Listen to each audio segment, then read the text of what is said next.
안녕하세요. 스타벅스 창업 카페 1회차 온라인 창업 특강의 비즈니스 모델 설계 교육을 진행하게 된 마이샤본샵 최대원입니다. 스타벅스 창업 카페를 통해 창업 초기의 전반적인 흐름을 배울 수 있는 교육 프로그램을 준비하였고, 비즈니스 모델 설계, 스타트업의 마케팅, 자금 조달 등 총 3회차의 교육으로 진행하게 될 이번 프로그램의 첫 번째 특강, 비즈니스 모델 설계에 대해서 여러분과 이야기 나눠볼까 합니다. 네, 저는 공유경제 스타트업 마이샤본샵의 대표를 맡고 있습니다. 2013년에 창업을 해서 7년이 지났고요. 저희 회사는 매장에 비어있는 시간과 공간을 활용한 모델을 선보인 후 지금까지 지속적으로 운영을 하고 있습니다. 아무래도 저희 사업이 공유경제 사업이고 또 많은 스타트업과 초기 기업들에게 공간을 제공해주는 사업이다 보니까 자연스럽게 공유경제와 스타트업 창업 관련한 강의를 하게 되었고, 일부 정부 지원 사업의 심사위원도 담당하고 있습니다. 창업 이전에는 약 10년 정도 SK텔레콤과 삼성전자에서 마케팅 전략, 브랜드 전략, 그리고 콘텐츠, 메시징, 모바일 페이먼트 등의 서비스 기획을 담당한 바 있습니다. 자, 비즈니스 모델이란 말 굉장히 많이 들어보셨죠?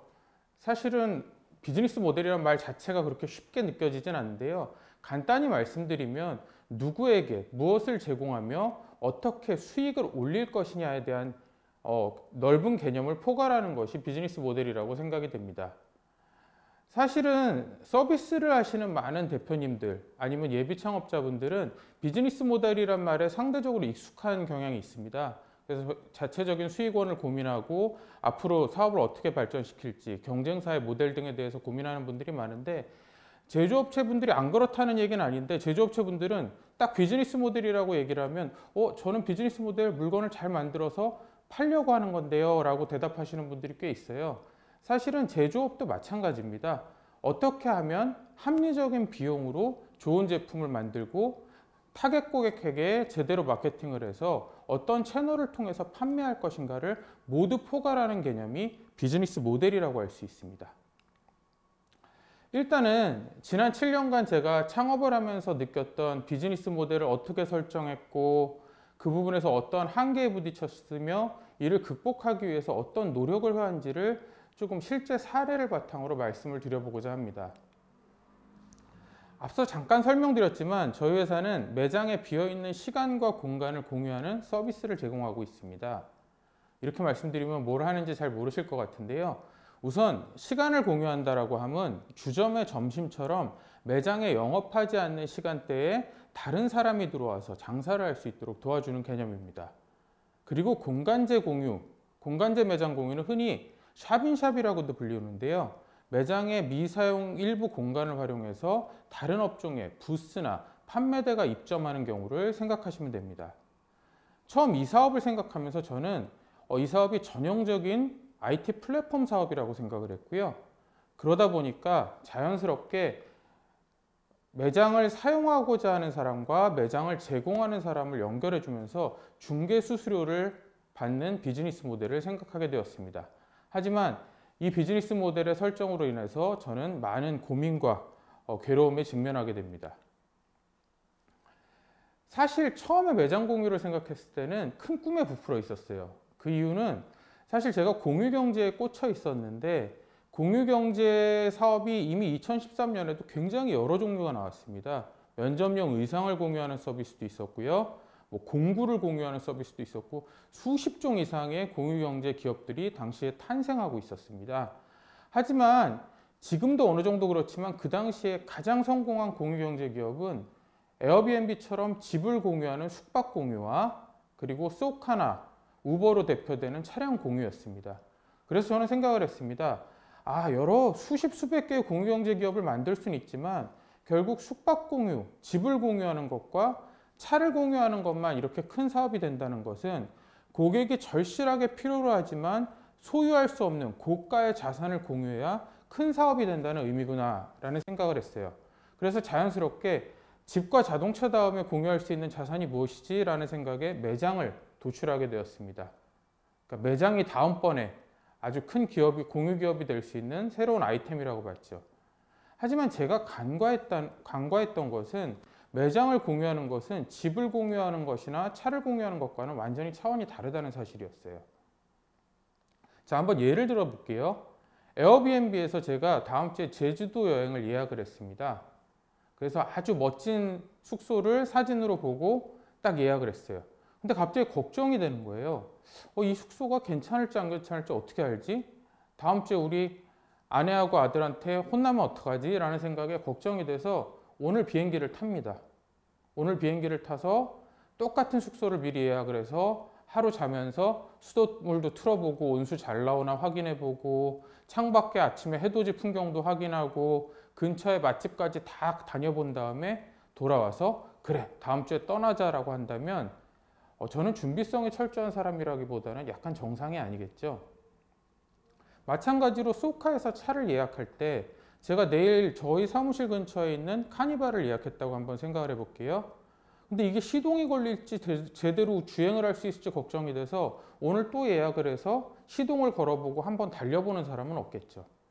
무슨 얘기냐면 숙박 공유나 차량 공유는 굉장히 반복적인 구매가 이루어지고 온라인에서 확인한 정보, 사진이라든지 차량의 기종과 같은 정보만 가지고도 충분히 고객이 선택을 해서 예약을 하고 결제를 할 수 있는 서비스란 뜻입니다. 반면에 매장 공유는 어떨까요? 저희 회사의 매장 공유를 이용하는 많은 고객들은 사실은 짧게는 몇 달, 길게는 몇 년 동안 이 공유 매장에서 자신의 생계를 유지하려고 하는 고객들이었습니다. 그러다 보니까 사실 매장 하나를 결정하는데 거의 며칠씩 상권을 보는 건 기본이었어요. 심지어 이번 주에 상권을 봤는데 비가 좀 많이 왔다고 다음 주에 다시 보시는 분도 있어요. 그 과정에서 당연히 저희 직원하고 많은 커뮤니케이션을 하고 어떤 때는 저희 직원이 가서 막 안내를 해드려야 되는 상황도 있죠. 자, 이렇게 해서 어떤 매장의 상권이 마음에 들면 다음의 단계는 무엇일까요? 매장을 찾아가십니다. 찾아가서 사장님하고 얘기도 나눠보고 주방 시설도 확인하고 내가 쓸 수 있는 창고 공간은 충분한지도 확인해 봅니다. 이 과정에서 또 저희 회사 직원의 커뮤니케이션이 들어가죠. 이 모든 과정을 거쳐서 중개가 이루어지고 나면 저희가 받는 중개 수수료는 매장 크기와 기간에 따라서 100만 원에서 300만 원 수준입니다. 어떻게 보면 최종 단계에서 성사가 됐을 때는 적지 않아 보이지만 그 과정에서 투입된 저희 회사의 홈페이지 운영 비용, 마케팅 비용, 영업사원 비용, 인건비를 모두 고려하면 크게 남는 장사가 아니었죠. 무엇보다도 스타트업은 성장을 해야 되는데 이 거래를 한 달에 수십 건, 수백 건을 지속시킬 수 있는 가능성은 매우 낮았습니다. 그래서 저는 뒤늦게 사업 모델을 광고 수익으로 바꿔보려고 했지만 그러기에는 매장 공유는 저희 회사에서 만들어진 생소한 개념이었고 고객 풀이 굉장히 한정적이었기 때문에 이마저도 쉽지가 않은 상황이었습니다. 그리고 지역적으로도 사실 지금은 이제 많이 활성화됐지만 초창기에는 강남의 일부 핵심 상권으로 한정돼 있다는 것도 큰 한계였습니다. 이렇게 비즈니스 모델에 구조적인 한계가 있었지만 그래도 7년 이상 이 사업을 유지할 수 있었던 것은 언론과 고객의 힘이었습니다. 우선 첫째로 저희 회사는 언론에 굉장히 많이 출연을 한 편입니다. 사업을 시작한 다음에 메이저 일간지에 기획기사가 났고요. 그 다음에 SBS 8시 뉴스를 비롯해서 공중파 3사의 메인 시간대 뉴스, 아침 방송 거의 모든 종편에 출연을 했습니다. 어떤 날에는 종편 2개의 촬영이 겹쳐서 양쪽에 양해를 구하고 유사한 방송이 나가도 괜찮겠냐라는 허락을 받고 저희가 약간 컨셉이 다른 매장 2군데서 인터뷰를 해서 진행을 한 적도 있을 정도였습니다. 저희 사업이 대단해서가 아니라요. 몇 가지 저희가 언론에 많이 나온 이유가 있습니다. 첫째로는 사회적 가치가 맞았기 때문인데요. 자영업자들은 지난 몇 년간 계속적으로 어려움을 겪어왔기 때문에 이런 자영업자들이 매장에 빈 시간이나 공간을 활용해서 부가소득을 올릴 수 있다는 점. 그리고 이렇게 자영업이 어렵기 때문에 창업의 리스크가 굉장히 높아지고 있는데 저희 공유 매장을 통해서 창업자가 소자본으로 창업을 할 수 있다는 점이 굉장히 언론에 노출되기에는 적합했고요. 또 하나는 사실 기사나 방송 내용이 쉽다는 것도 크게 작용했습니다. 9시 뉴스에서 빅데이터나 인공지능 얘기 들으면 막 그렇게 과히 즐겁지는 않으시잖아요. 근데 저희 내용 자체가 뭐 주점에서 점심에 다른 창업자가 들어와서 두 분이 서로 오순도순 상부상조하면서 산다는 얘기, 그런 얘기이기 때문에 뉴스감으로 좀 적절했던 것도 있습니다. 그래서 창업을 하고 몇 년간 광고 한 번 없이 약 100회 정도의 언론에 출연을 했고요. 이 언론의 광고 효과가 굉장히 높았어요. 왜냐하면 초기 몇 년 동안 매장 공유라는 사업을 하는 회사가 저희밖에 없었기 때문에 보통 방송에 출연하면 회사명이 나오진 않습니다. 회사명이 나오진 않지만 매장 공유 전문기업 대표하고 제 이름이 나오거든요. 근데 매장 공유를 네이버나 구글이나 어디서 쳐봐도 저희 회사밖에 안 나오니까 메이저 방송에 나가는 날은 거의 뭐 전화통이 먹통이 되고 홈페이지 문의가 쇄도할 정도로 많은 마케팅 효과를 누렸습니다. 그리고 또 하나는 이렇게 해서 회사를 알렸을 때 고객의 니즈가 제법 있는 사업이었다는 거예요. 지금은 공유주방 같은 부분도 많이 활성화되고 대체제들이 많이 생겼지만 당시에는 몇백만 원의 돈으로 자영업을 할 수 있는 서비스는 저희 회사가 유일했습니다.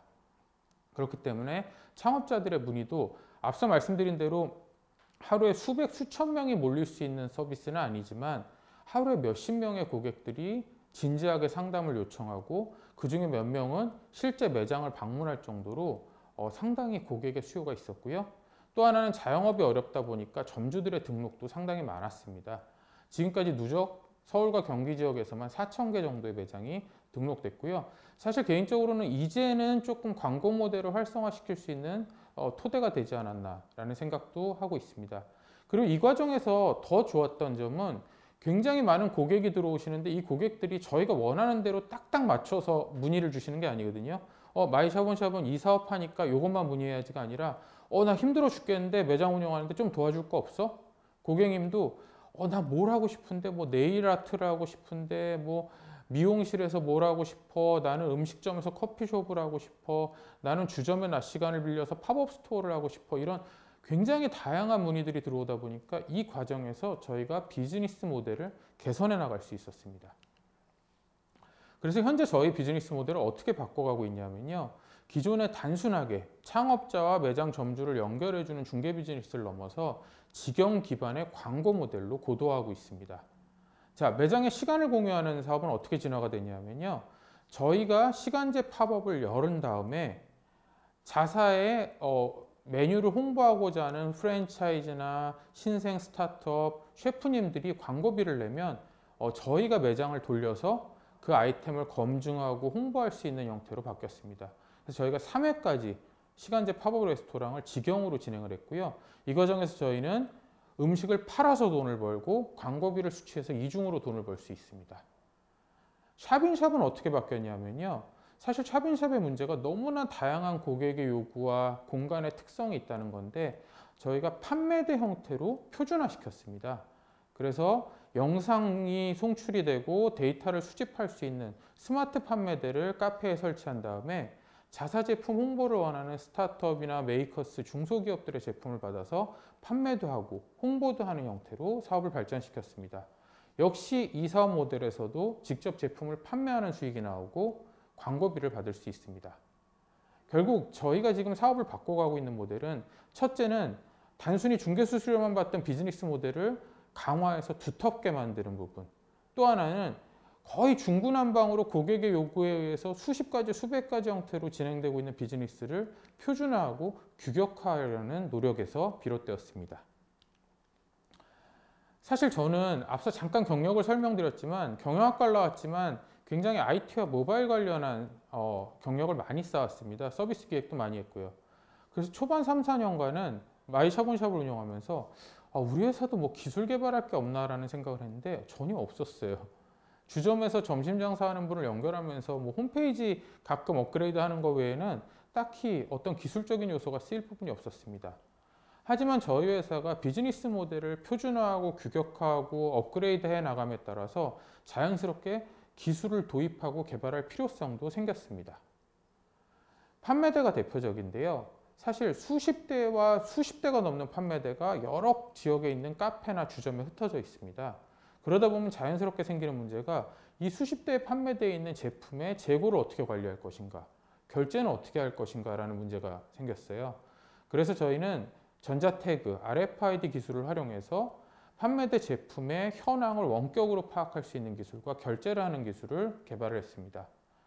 또 하나는 판매대의 주 목적이 제품을 광고하는 데 있다 보니까 많은 광고주분들이 매출만 알려줄 것이 아니라 우리 제품에 대해서 사람들이 어떤 반응을 보였고 관심을 보였는지도 알려주세요. 데이터가 더 필요해요 라는 요구를 받게 됐어요.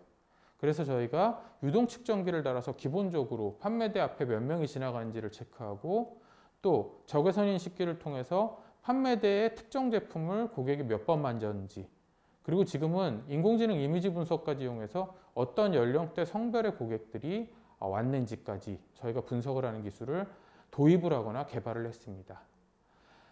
많은 스타트업 대표님들이 저 기술 개발할 거 뭐 없나요? 요새 블록체인이 유행인데 블록체인 할 거 없나요? 이런 식으로 기술을 위주로 접근하시는 경우가 많은데, 어떻게 보면 사실 저도 그랬고요. 비즈니스 모델을 계속적으로 고도화해 나가다 보면 자연스럽게 이 비즈니스 모델에 맞춰서 기술 개발의 필요성이 생기고, 이에 맞는 기술을 개발하는 것이 가장 자연스러운 수순이 아닌가라는 생각이 듭니다. 자, 이제 이렇게 사업을 바꿔가고 있는데 올해 무슨 일이 터졌죠? 모든 스타트업과 대기업까지 마찬가지로 화두인 코로나가 터졌습니다. 코로나가 터지면서 저희 회사에는 좋은 점도 있고 나쁜 점도 있습니다. 우선 나쁜 점부터 말씀드리면요. 야심차게 추진하던 시간제 팝업 레스토랑을 하기는 상당히 어려워졌어요. 시간제 팝업의 기본 모델은 주점의 점심이고요. 결국 2시간 동안, 점심시간 2시간 동안 굉장히 많은 고객을 받아야 되는데, 이런 밀집화된 고객 응대가 어려워졌기 때문에 지금 시간제 팝업 4, 5점을 준비하다가 중단을 한 상태예요. 반면에 무인 판매대 쪽은 굉장히 큰 기회를 맞았습니다. 비대면, 언택트 유통을 할 수 있는 기회가 열렸기 때문에 저희가 무인 판매대를 넘어서 자판기나 무인 스토어 쪽으로 사업을 확대해 나가고 있습니다. 저희 회사는 패스트5에 입점하고 있는데요. 저희 층에 제법 이름이 알려진 스타트업이 많이 있습니다. 근데 이번에 코로나 시대를 맞아서 제가 유난히 그 대표님들하고 많이 친해졌어요. 근데 이 대표님들하고 얘기를 나눠보다 보니까 모두 코로나를 맞아서 자신의 사업에 어떠한 위기가 닥쳤고 기회가 생겼는지, 그리고 이 기회를 살리기 위해서 어떤 식으로 해야 되는지 고민을 하고 계시더라고요. 결국은 스타트업 대표의 숙명이 아닌가 싶은데, 이 코로나도 잘 대처하는 누군가에게는 엄청난 기회가 될 수 있고, 결국 잘 대처한다는 말은 이 상황과 트렌드에 맞게 비즈니스 모델을 어떻게 바꿔나갈 것인지에 대한 부분이라고 생각을 합니다. 지금까지 제 사업을 가지고 말씀을 드렸고요. 이제는 여러분들 잘 아시는 비즈니스 모델 캔버스를 가지고 비즈니스 모델의 각 요소에 대해서 설명을 드려보겠습니다. 창업교육을 한 번이라도 들어보신 분들은 비즈니스 모델 캔버스 저 그림을 안 보신 분이 없을 거예요. 그만큼 마치 수학에서의 정석처럼 너무나 잘 알려져 있는 저 그림인데요. 사실 비즈니스 모델 캔버스의 하나하나의 항목의 의미, 저기다 무엇을 채워야 되나를 설명하는 거는 이미 많이 들으셨을 거고 크게 저는 의미도 없다고 생각합니다. 비즈니스 모델 캔버스는 그 자체로 의미를 갖고 있는 게 아니라 경제학자, 경영학자들이 열심히 연구를 해서 우리가 기업의 비즈니스 모델을 고민할 때 저 9가지 요소를 고민하면 웬만하면 놓치는 게 없다라고 저희한테 하나의 도구를 제시해 준 거예요. 그래서 각 항목에 무엇을 채워야 되는지를 고민한다기보다는 각 항목의 의미가 무엇이고 이 각 항목을 보다 심도 있게 고민하기 위해서 우리가 어떤 식의 접근을 할 것인지를 알아보는 것이 더 의미 있다고 생각을 합니다. 자, 하나씩 알아볼게요. 첫 번째, 고객 세분화. 저렇게 번역을 해놓으니까 좀 이상한데 사실은 커스터머 세그먼트죠. 고객 세그먼트라고 번역하시는 분도 있고요. 간단히 말하면 내 고객이 누구인가입니다. 사실 타겟 고객만 명확하게 설정할 수 있어도 엄청나게 많은 창업계에게는 기회가 열립니다. 반면에 타겟 고객을 한 번 잘못 설정하면요, 그 자체만으로도 회생할 수 없는 경우도 많아요. 왜냐? 창업기업은 자원이 한정돼 있거든요. 한 번 실패를 하면 돌이킬 수 없는 경우가 많습니다. 자, 타겟 고객이 아주 큰 기회로 작용하는 사례를 제가 최근에 목격을 했어요. 봄에 코로나가 1차 확산됐을 때 일입니다. 신논현역에 주점들이 밀집된 거리를 걷고 있는데 정말 처참한 상황이더라고요. 굉장히 유명한 집에는 반 정도 테이블이 차 있고요. 그냥 적당히 유명하거나 잘 알려지지 않은, 평소에는 그래도 피크타임 때는 꽉 차던 매장은 거의 사람이 한 테이블이나 두 테이블 정도 있었습니다. 그런 상황에서 갑자기 거리를 걷는데 한 매장 앞에 줄이 서 있는 거예요. 그 상황에서. 그 매장이 바로 역전할머니였습니다. 메뉴나 제가 가서 감히 먹어보지 못해서 메뉴의 질이나 이런 것까지는 평가를 못하겠지만 외형적으로 보기엔 이전에 유행했던 포차 브랜드랑 뭐 크게 다를 건 없었는데 아마 굉장히 맛이나 이런 부분, 세부적인 부분에서 경쟁력이 있는 것 같아요. 근데 재밌는 부분은 주 고객의 대부분이 20대 초반에서 중반이라는 사실이었습니다. 딱 봐도 어려 보이는 사람들. 요새는 사실 한국 사회가 점점 고령화되다 보니까 강남역이나 신논현역을 가도 평균적으로 30, 40대가 많이 걸어 다니는 느낌을 받는데 딱 봐도 어려 보이는 사람들이 가득 차 있더라고요. 그리고 아무래도 그 세그먼트 분들이 조금 더 코로나에 용감하신 경향이 있다 보니까 별로 개의치를 않아서 그런지 가게가 꽉꽉 차 있었어요. 이렇게 어떤 세그먼트에 굉장히 강하면 사실 저희가 대기업이 아니라 대부분의 창업기업은 어느 정도 규모의 비즈니스를 갖고 있기 때문에 사실 그 세그먼트에 대해서 충성도만 가지고 있어도 사업을 크게 키우고 성공할 수가 있습니다. 단 이 세그먼트에 너무 이렇게 저희가 매여 있을 경우에는 좀 위기가 닥칠 수도 있지만 뭐 그거는 뭐 나중 일이고요. 일단은 굉장히 특정 세그먼트에 이렇게 집중했을 때 효과적으로 성장하는 모습을 볼 수 있습니다. 자, 고객 세분화에 관해서 저희가 봤을 때 마케팅의 STP를 생각하시면 됩니다. STP 많이 들어보셨죠? 세그먼테이션, 타겟팅, 포지셔닝. 뭐죠? 고객의 여러 군을 나누고 그 중에서 내가 특히 집중할 타겟팅을 한 다음에 마지막에 이 타겟 고객에 맞게 내 서비스를 설계하고 브랜드 이미지를 만들어가는 과정입니다. 조금 진부한 예일 수 있지만 소카를 가지고 한번 말씀을 드려볼게요. 저는 소카의 전략팀을 아는 사람도 하나 없기 때문에 이건 뭐든지 지금부터 말씀드리는 건 전부 추정에 근거한 얘기입니다. 제가 보기에 소카는 이미 꽤 큰 기업이고 여러 고객군을 가지고 있다고 생각해요. 평소에 차를 가지고 있진 않지만 일상적으로 차가 필요할 때 소카를 이용하는 고객들, 또 저희 회사처럼 작은 중소기업들이 회사 차를 운영할 수 있는 여력은 없고 그럴 때 출장이나 비즈니스로 필요가 있을 때마다 사용하는 비즈니스 고객들, 그리고 데이트나 레저, 여행에 활용하는 고객들이 있는데요. 제가 보기에 소카는 초기부터 지금까지 일관되게 타겟팅은 데이트나 레저, 여행을 즐기는 젊은 고객과 연인의 타겟팅을 하고 있는 것 같습니다. 그럼 뭘 보면 아냐? 광고를 보면 알 수 있는데요. 작년에 서현지 씨가 나온 광고까지 계속적으로 여행, 데이트, 연인 이런 느낌으로 가고 있어요. 제가 생각하기에는 역시 저는 소카 아는 사람이 없기 때문에 그 이유는 두 가지 중에 하나인 것 같습니다. 첫 번째는 소카가 산정한 여러 고객 세그먼트 중에 가장 규모가 크고 수익이 높은 게 데이트나 레저 여행일 가능성. 두 번째로는 마케팅이나 브랜딩을 하는 데 있어서 데이트, 여행, 레저가 다른 세그먼트보다 훨씬 유리할 가능성이 있습니다. 저는 둘 다일 거라고 생각을 하는데요. 후자에 대해서 말씀드리자면요. 사실 회사 가서 소카 빌려서 출장 가는 거 가지고 매력적인 광고가 나오긴 힘들죠. 오히려 모든 사람들은 아침에 출근을 회사를 하지만 여행과 데이트를 꿈꾸잖아요. 그러다 보니까 이런 부분으로 광고와 이미지를 만들어 갔을 때 다른 세그먼트도 자연스럽게 끌어올 수 있다고 생각을 하는 것 같습니다. 결국 우리가 여기서 얻을 수 있는 시사점은 우리가 타겟 설정을 할 때 항상 시장 규모만 보고 설정을 하는 경우가 많아요. 이 시장이 제일 크고 잘 팔릴 것 같으니까. 근데 그 시장이 하나의 계기가 돼서 어떤 파급력을 가질 수 있는지 그것까지 같이 고려해서 고객을 설정하시는 것도 유용할 거라고 생각이 됩니다. 다음으로 제공 가치입니다. Value Proposition인데요. 가치 제안이라고도 번역을 합니다. 자, 내 서비스나 제품이 어떤 가치를 가지고 있는가에 대한 부분입니다.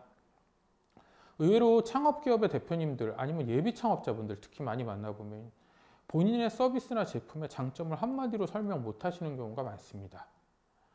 되게 갑자기 이렇게 머뭇머뭇하시면서 기존 제품보다 가격이 좀 싸요. 기능은 비슷하고요. 이렇게 말씀하시는 경우가 많아요. 근데 사실은 그 사소한 장점도 고객에게 의미가 있다면 굉장히 강조해서 얘기를 해주셔야 되고요. 그리고 그 장점이 사소하게 느껴진다면 그만큼 더 중장기적인 비전까지 합쳐서 더 그럴듯하게, 더 아름답게 얘기해 주시는 게 바람직하다고 생각이 됩니다. 사실 뉴턴이 사과가 떨어질 때 만류인력을 발견했다는 얘기가 들었을 때 저는 너무 안 믿었어요. 왜냐하면 지나치게 아름답잖아요. 그래서 제가 의심이 가서 구글에서 찾아봤더니 실제로 당대의 뉴턴의 친구분이 그 얘기를 뉴턴한테 직접 들었대요. 여전히 안 믿습니다. 뉴턴이 사과가 떨어질 때 만류인력을 발견했을지 아니면 집에서 계속 연구만 하다가 빵이라도 하나 꺼내 먹으려고 접시를 꺼내다가 접시가 깨졌어요.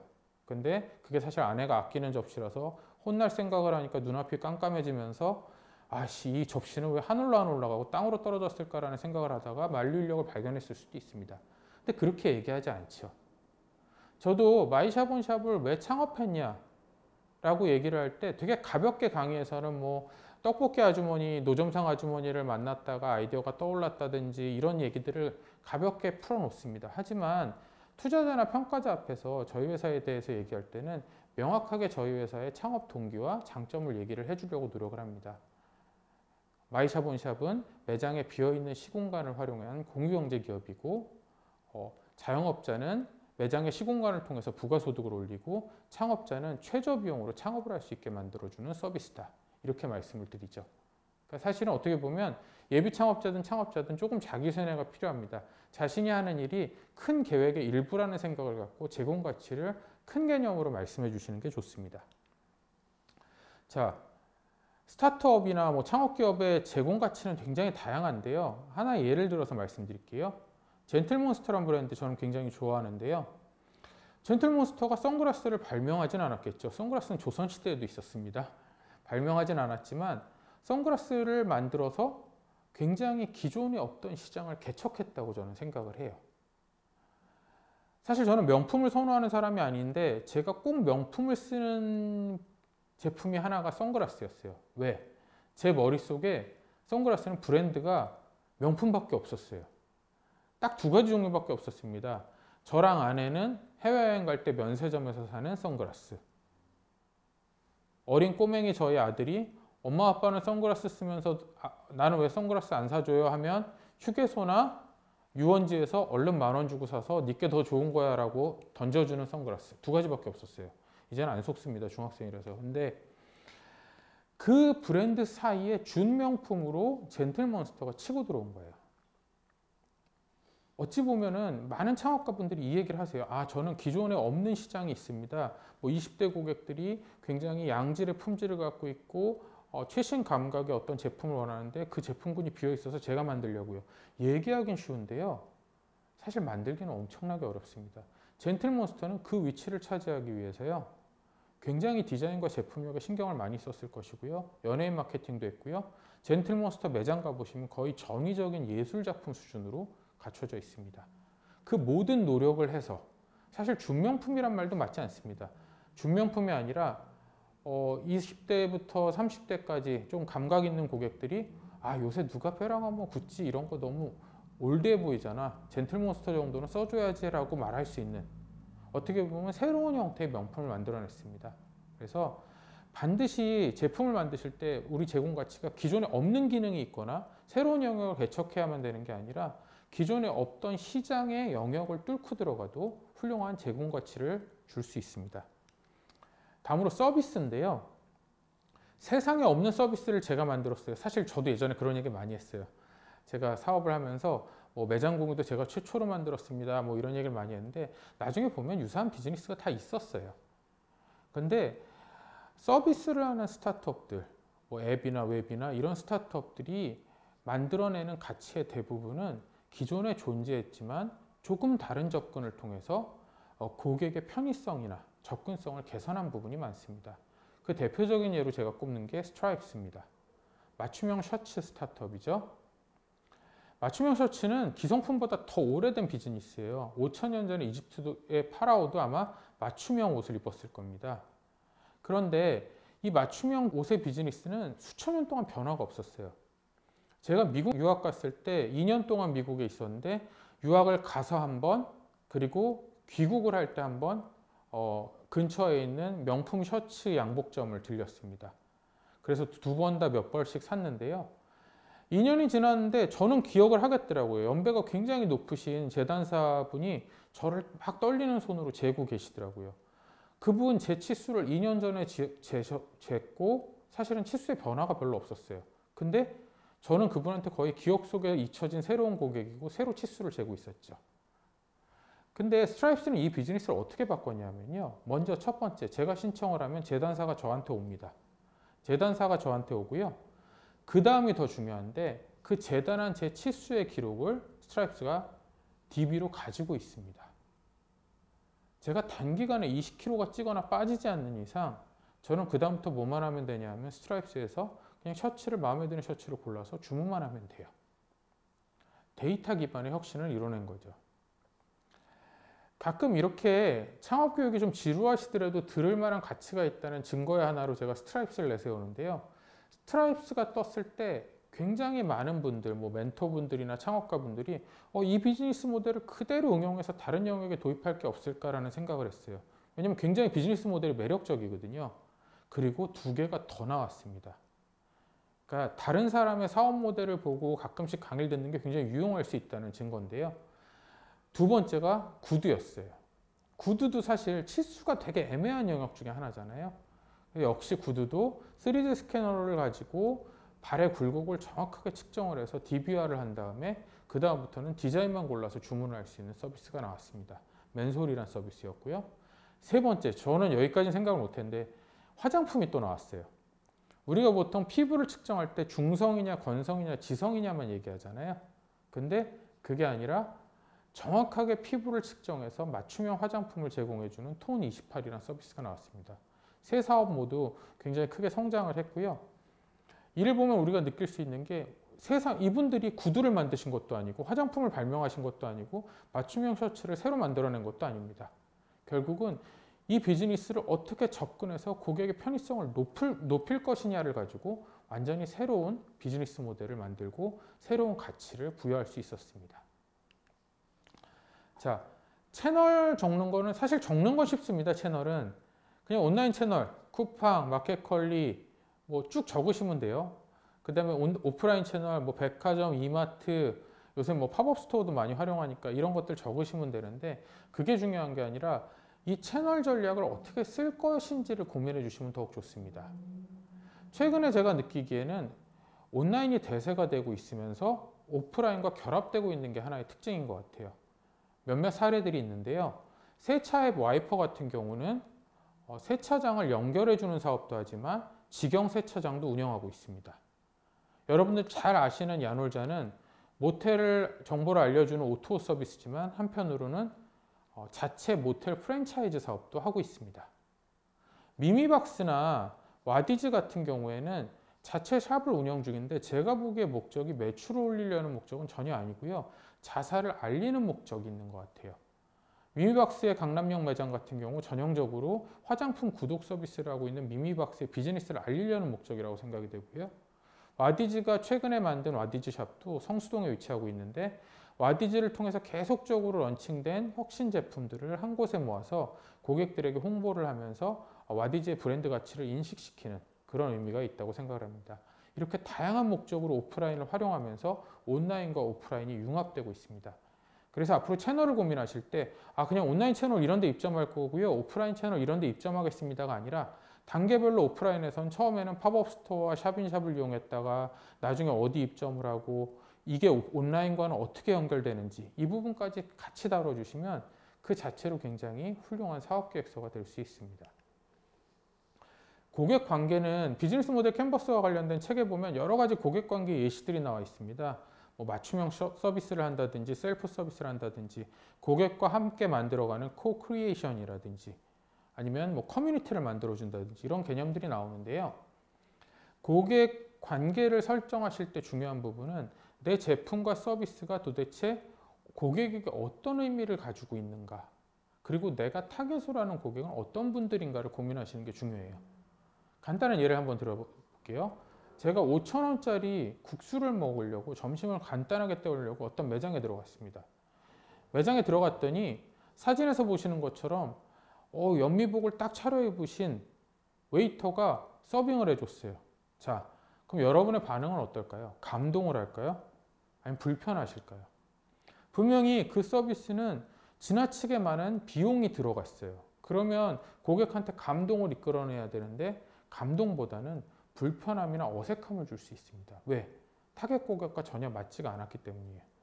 반면에 요새 아무리 키오스크가 활성화되고 있다지만 제가 점심에 5만 원, 10만 원짜리 밥을 먹으려고 중요한 분을 모시고 손님이나 이런 분을 모시고 매장에 방문했는데 앞에 키오스크가 놓여 있어요.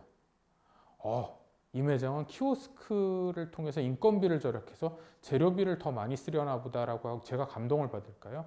감동보다는 역시 어색함과 불편함, 약간의 불만을 갖게 되겠죠. 그래서 고객 관계를 여러분이 설정하실 때는 그냥 막 저 위에 있는 내용들을 나열하시는 게 중요한 게 아니라 내 서비스의 정체가 뭐고 내 타겟 고객은 누구니까 이분들을 적절하게 다룰 수 있는 관계가 무엇인지를 도출해내는 것이 훨씬 중요하다고 생각이 됩니다. 자, 핵심 활동 생각보다 많은 분들이 적기 어려워하세요. 그래서 제가 간단한 팁을 하나 드릴게요. 5명부터 시작을 해서 직원 수를 1명씩 줄여보세요. 보통 이제 스타트업이 처음 시작해서 조금 비즈니스가 될 때 인원수가 5명이니까 5명 정도로 해서 하나씩 줄여볼게요. 저희 회사에 마케터가 있었고 영업이 있었고 개발자가 있었고 전략을 하는 사람이 있었고 제가 있었다고 생각을 해보세요. 자, 1명을 줄입니다. 누굴 줄일까요? 그건 사업마다 완전히 다릅니다. 자, 전략을 줄이기로 결정했어요. 전략은 내가 세울래. 그럼 전략은 비핵심 활동이라는 얘기예요. 또 1명을 줄여보세요. 누굴 줄일까요? 마케팅은 외주사에 맡겨도 돼. 우리 페이스북 블로그 운영하는 거는 대행사 맡기자. 또 마케터를 줄이셨어요. 그러면 상대적으로 마케팅은 비핵심 활동이라는 얘기입니다. 마지막까지 남았을 때 대표 하나만 남았거나 대표 하나와 직원 하나가 남았을 때 누구를 남길 것인가? 영업만 남겼어요. 그럼 우리 회사에서 가장 핵심 활동은 영업이라는 얘기입니다. 이런 방식으로 한번 고민을 해보시면 재밌습니다. 내가 만든 스타트업의 핵심 활동은 무엇이고 비핵심 활동은 무엇인가? 그리고 초기 기업들은 비핵심 활동은 아웃소싱 하시는 게 훨씬 좋습니다. 사실 우리나라 스타트업들이 저는 실리콘밸리에 몇 달 있었는데 실리콘밸리의 기업 가치에 비해서 직원 수가 우리나라보다 아직도 훨씬 적습니다. 500억 정도 가치 되는 기업들 두 팀하고 제가 일했는데 두 회사 다 5명, 8명으로 구성되어 있었어요. 그 정도예요. 우리나라에서 500억 가치 정도면 보통 한 30명에서 50명 정도는 일을 합니다. 아무리 적어도요. 근데 사실은 그게 이제 대부분의 활동을 내부에서 하려는 경향이 만들어낸, 그리고 또 하나는 한국적 특성으로 회사를 평가할 때 직원이 몇 명이니 이런 걸 물어보는 문화들 여러 가지가 복합적으로 작용해서 그런데 사실은 초기 기업은 최소 인력으로 가져가면 좋고 그 최소 인력은 핵심 활동을 하는 사람으로 구성이 돼야 됩니다. 자, 핵심 자원인데요. 뭐 여러 가지 자원이 있을 수 있겠죠. 근데 80년대, 90년대와 지금을 비교해 보면 그 자원의 특성이 초기 기업에 있어서는 많이 달라진 것 같아요. 예전에 뭐 저희 친척 중에도 사업을 하다 잘 된 분도 있고 어려워진 분도 있지만 제조업을 하면 전형적으로 돈이 꽤 필요했어요. 자기 돈이 꽤 필요했고요. 돈이 많은 분들이 사업을 시작했어요. 그리고 뭐 자기 땅이 있어서 공장 부지로 활용하는 분들도 있었고요. 자영업은 뭐 당연한 얘기지만 매장을 차리려면 권리금과 보증금 적지 않은 돈이 필요했죠. 이런 눈에 보이는 자산들이 예전에는 꽤 중요했습니다. 근데 최근에 스타트업에서 이렇게 눈에 보이는 물적 자원들은 크게 중요하진 않은 것 같아요. 뭐 너무 이렇게 단정적으로 말씀드릴 수는 없지만 상대적으로 옛날보다 덜 중요한 것 같습니다. 이유는 제가 보기에 두 가지입니다. 첫 번째로는 지식 서비스나 앱이나 웹 같은 비즈니스, 플랫폼 비즈니스가 초기에 들어가는 물적 자원이 굉장히 없어졌습니다. 그래서 이런 부분보다는 눈에 보이지 않는 인력의 구성이라든지 지적재산권이라든지 이런 게 중요해졌어요. 두 번째로는 뭐냐면 재무자원들, 결국 이제 물적 자원들도 뭐 토지니 공장이니 이런 물적 자원들도 재무자원에서 나온 거잖아요. 돈이 있으면 얻을 수 있는 거잖아요. 근데 외부 자금 조달하기가 굉장히 예전보다는 쉬워졌습니다. 정부 지원금도 많아졌고요. 정책 자금 같은 대출도 잘 돼 있고요. 또 투자가 활성화되면서 벤처 투자를 받을 수 있는 길도 많아졌습니다. 결국 내가 좋은 아이디어가 있고 좋은 팀원이 있으면 돈을 구할 수 있기 때문에 상대적으로 눈에 보이는 물적 자원의 가치가 좀 많이 낮아진 상황입니다. 그래서 스타트업 대표님들은 핵심 자원을 얘기하실 때 주로 팀원들의 경력이라든지 아니면 우리가 보유하고 있는 뭐 특허 같은 지적재산권이라든지 아니면 이미 준비해 놓은 영업 상황이라든지 이런 것들을 강조해 주시는 게 좋습니다. 그리고 인적 자산을 얘기할 때 팀원을 얘기하는데 이제 팀원들이 학벌이 좋고 스펙이 좋으면 유리하냐 이런 질문을 많이 하세요. 어떨 것 같으세요? 유리하죠, 당연히. 그런데 제가 최근에 느낀 거는 점점 더 많은 투자자나 평가자분들이 이렇게 스펙이 좋은 분들, 학벌이 좋은 분들로 구성된 스타트업보다 실전 감각이 있고 열정이 넘치는 스타트업들을 조금 더 선호하는 경향이 생기는 것 같아요. 예를 들면 제가 낚시 오토를 만들려고 하는데 저는 낚시 매니아고요. 대표인 저는.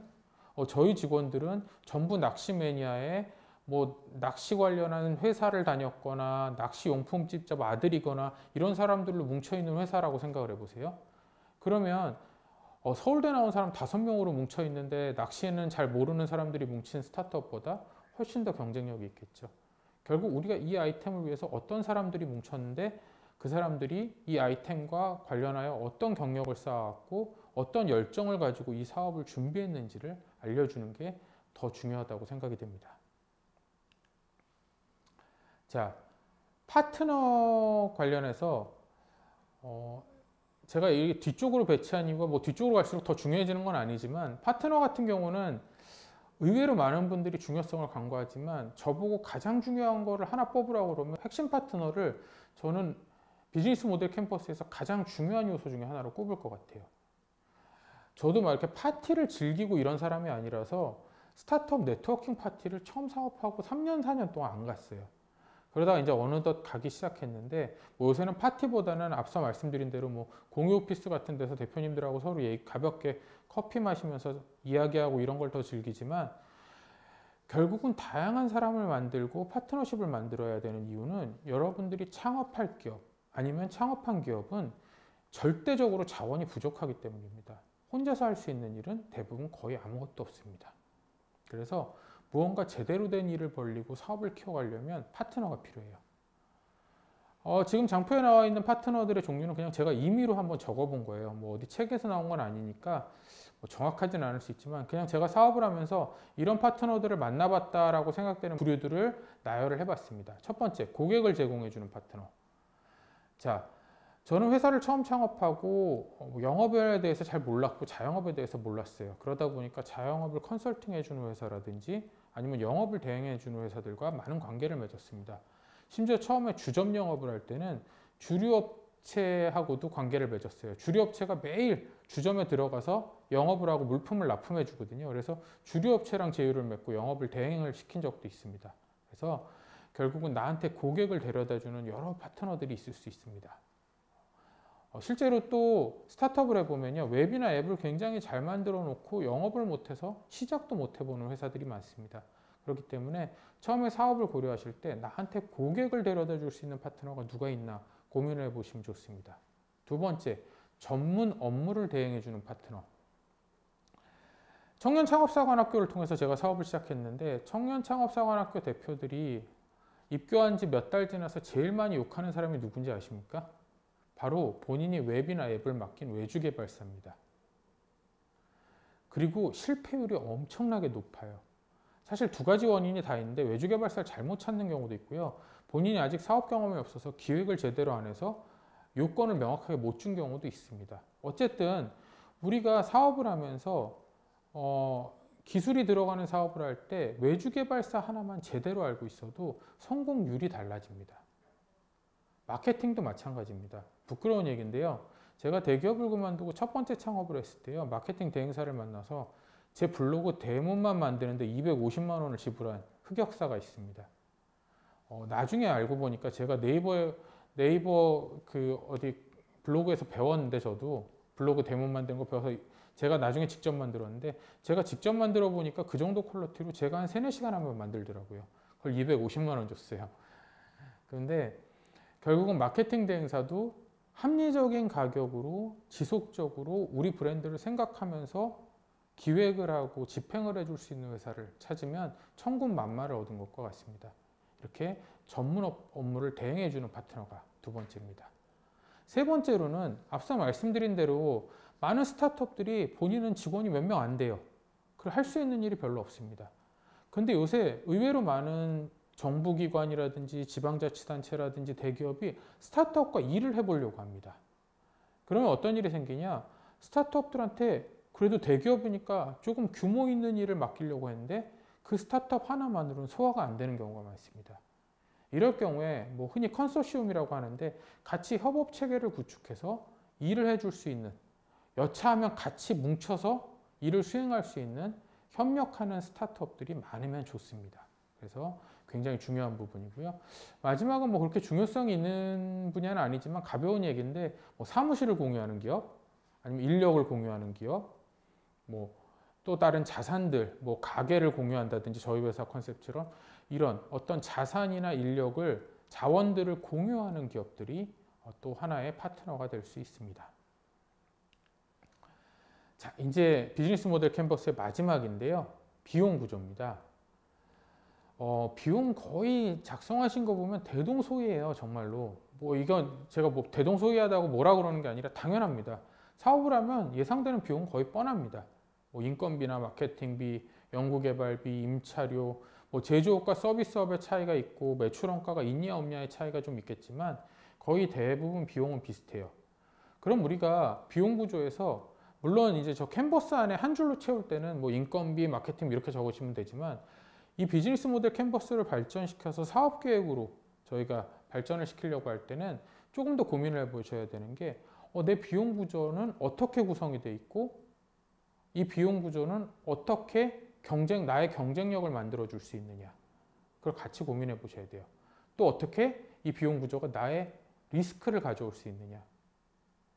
초기 비용이 굉장히 많이 드는 사업이면 자연스럽게 리스크가 있겠죠. 그럼 어떤 고민을 하셔야 되냐면 초기 비용이 이렇게 올라가고 내가 지금 조달한 자금, 정부 지원금이라든지 내 자본금이라든지 아니면 투자받은 자금을 가지고 여기까지 성장을 할 수 있고 그 다음에는 추가 자금이 필요하겠구나라는 고민을 하셔야 되고요.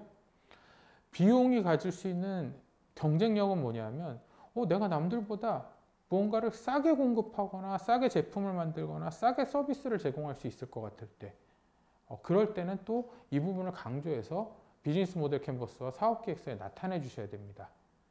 근데 이게 사실은 굉장히 많은 스타트업 대표님들이요, 본인이 싸게 만들 수 있다고 얘기하시는 경우가 많아요. 제가 하나 예를 들어 드릴게요.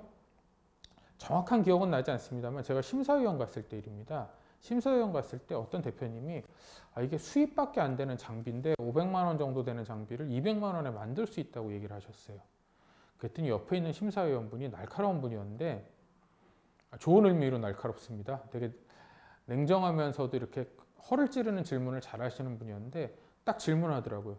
대표님 그 왜 200만 원입니까? 어떤 기준으로 나온 겁니까? 라고 얘기를 하니까 그 창업자분이 막 설명을 하셨어요. 재료비가 어떻고 뭐 어떻고 막 이렇게 각각의 재료비 위주로 설명을 하셨더니 바로 심사위원이 뭐라 그랬냐면 그럼 그 제품 만드는데 어떻게 만드셨습니까? 대표님하고 직원 몇 명이 얼마 동안 일했습니까? 라고 질문하더라고요. 그 순간 알고 보니까 대표님하고 직원 2명이 일주일간 만든 거예요. 그럼 그 인건비는 왜 고려 안 하셨냐? 첫 번째였고요. 두 번째로는 그럼 이 주문이 500대가 들어오면 어떻게 할 것이냐?